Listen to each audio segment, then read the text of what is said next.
Hello citizens, how is it going? It's Man City 1, Atletico Madrid 0 in the Champions League quarter-final. And it's a great night, it's a great result. But before we get started, make sure to hit the like button and the subscribe button, in particular that like button. Make sure to smash it. Let's see if we can get 10 likes this video. That'd be great. Let other people see it and hopefully they join us as well. Now for the game today, it's nothing that we didn't expect. We said it in the match preview, and we said it during the Burnley watch-along as well. I think that Burnley match was a good warm-up for this Atletico Madrid game because Burnley and Atletico played exactly the same way. They both sat in their own half. They didn't want to leave. They had all 11 players basically sitting on the edge of their box or in it the entire match. Yeah, they got a couple of good breaks, but we dealt with them just about it well enough. And like I said, that Burnley game, we saw a lot of long passes, a lot of diagonals, and we tried to get the ball into space rather than to feet. And we did the same thing in this game as well. In the first half, we tried to get Sterling, who was playing on the left this time, Mahrez in the game that was on the right. But I think those were quite ineffective in this one. They didn't really create anything. Whenever they got the ball, they were just surrounded. And because they were always looking to cut back on their favourite foot, I don't think they were really doing anything. And with Bernardo at number 9, the false number 9 role, he wasn't in the game either. I thought Gundogan had a good game. Until he came off in the second half. I thought De Bruyne played well. The back four were pretty solid.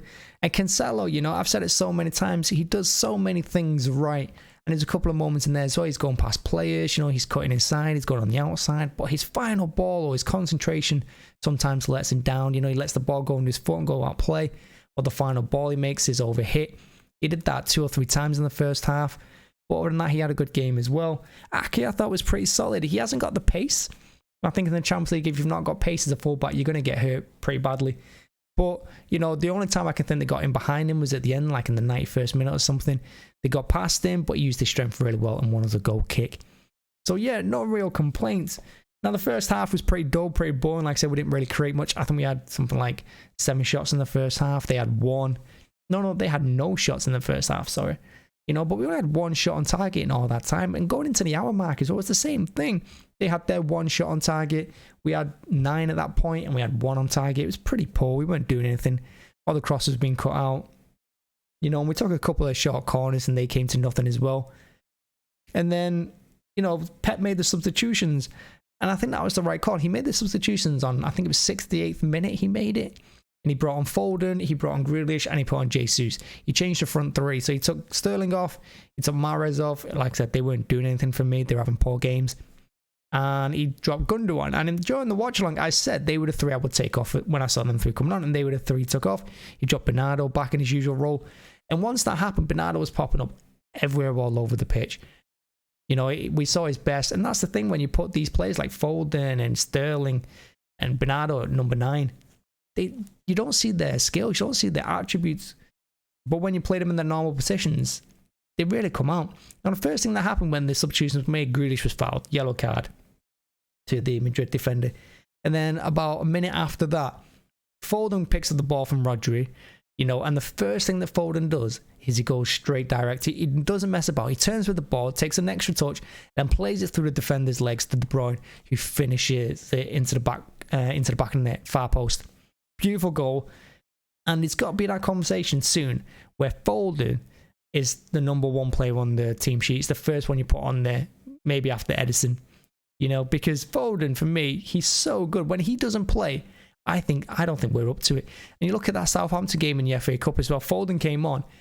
He came on with Mahrez, but when Foden came on as well, he changed the game with Mahrez. Bringing him on in the second half has had benefits, and this is another reason why I don't see why Pep makes substitutions sometimes when he lets games just filter out 0-0 or something stupid because he's not making subs.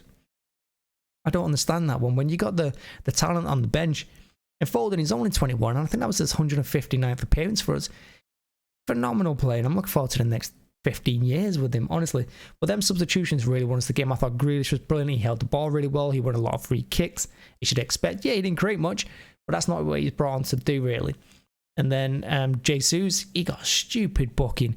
Something like the 86th minute or something, they went out for a throw and he's yelling at the referee's face. Who cares? We were 1-0 up, so he's not going to be available for the second leg. Stupid boy.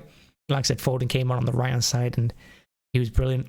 And for me, man of the match, I'd probably say De Bruyne again. You're looking at De Bruyne, and I don't think he gets enough credit. He pops up on the right, pops up on the left. He's trying to get into the box as well.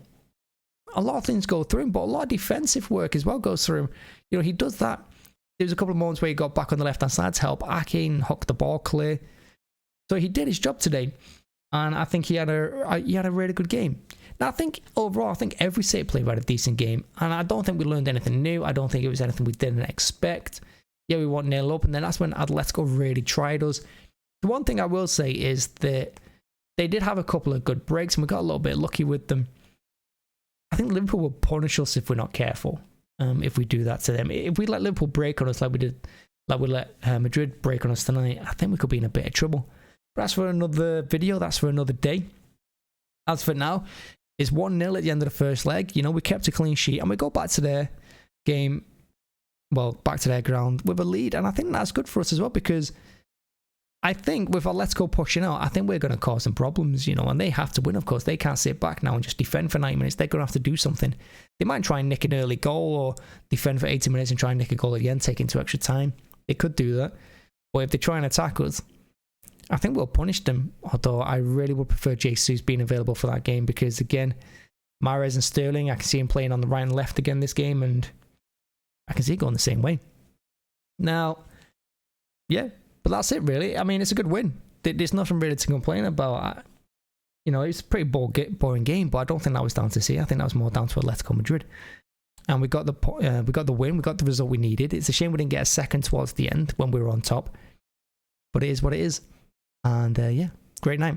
And as always, make sure to hit the like button. I really appreciate you watching. If you made it this far, thank you very much. And yeah, I'm looking forward to Liverpool on Saturday. Is it Saturday? I don't even know. I've got to do a match preview first. Ooh, that's going to be an exciting day, isn't it? Well, enjoy. Thanks for watching. And as always, have a great day.